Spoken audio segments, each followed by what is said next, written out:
tous, bienvenue sur ce nouveau tutoriel mangart.fr. Alors aujourd'hui, qu'est-ce qu'on va parler?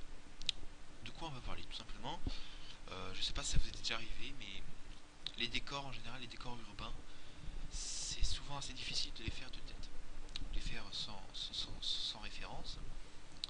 Alors en général, on vous conseille de prendre des photos, de vous inspirer de photos, mais c'est pas toujours facile de trouver des bonnes photos sur le net, de vraiment de ce que vous ciblez, de l'angle que vous ciblez, etc. De vraiment trouver les types de rues que vous souhaitez. C'est assez difficile de trouver ça sur Google Images, par exemple.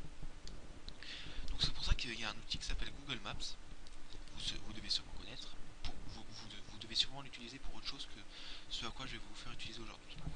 Alors Google Maps, l'astuce c'est d'utiliser pour prendre justement ces photos de rue.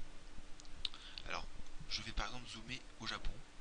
Donc, grâce à l'outil zoom ici, à gauche, là je zoome, je vais zoomer un peu comme ceci. Donc là je me retrouve à Shibuya, quartier Shibuya de Tokyo. Voilà. Maintenant je vais faire glisser le petit personnage ici, une fois que j'ai zoomé à fond, qui va me permettre de placer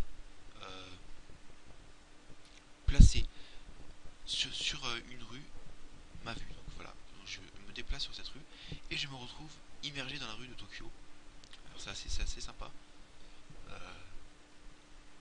pouvez vraiment vous balader grâce à la souris, en bougeant votre souris. Vous pouvez vous balader dans la rue. Voilà, et vous cherchez des rues qui vous plaisent. Bon, il n'y a pas qu'au Japon, bien sûr, vous pouvez faire ça en France, des villes de France, des villes d'Amérique, des États-Unis. Vous avez New York, vous avez tout, vous avez vraiment toutes les villes, les grandes villes, disons.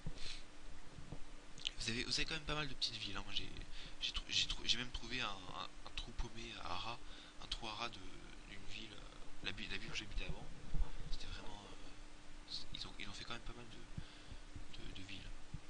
Donc voilà, vous vous baladez, vous continuez, et une fois que vous avez trouvé un décor qui vous plaît, par exemple, imaginons que je veux un décor avec ce style de bâtiment, ce type de vue. La vue, on peut pas vraiment y changer, mais c'est juste pour vous donner des idées dans les types de bâtiments, dans les briques, dans les types de bâtiments. Voilà. Parce qu'en général, on peut pas vraiment avoir on fera pas toujours ces dessins dans cet angle de vue là. À cette hauteur là, par exemple, on pourrait les faire en plongée ou contre-plongée, mais pas toujours de face. Mais c'est quand même pratique pour se donner de l'inspiration dans les décors. Voilà. Donc, une fois que vous avez trouvé un décor qui vous plaît, vous pouvez maintenant aller dans imprimer. Voilà. Et ça va vous mettre l'image. Vous choisissez l'angle. Alors bien sûr, il n'y a pas tout, hein, mais c'est déjà suffisant.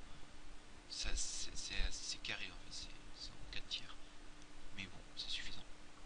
Là donc vous prenez l'angle comme ceci, c'est là que je vais prendre ma photo, et vous imprimez tout simplement. Une fois que vous avez imprimé, il vous reste plus qu'à recopier, que vous inspirer de la photo afin de faire votre décor, rajouter des choses, modifier des trucs, afin que ce soit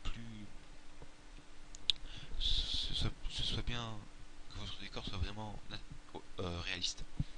Voilà, donc c'est tout pour cette petite astuce, hein. C'était pas vraiment un tutoriel, c'était une astuce rapide qui vous permettra de retrouver l'inspiration lorsque vous en manquez quand vous créez vos décors. Voilà. A bientôt sur mangart.fr pour de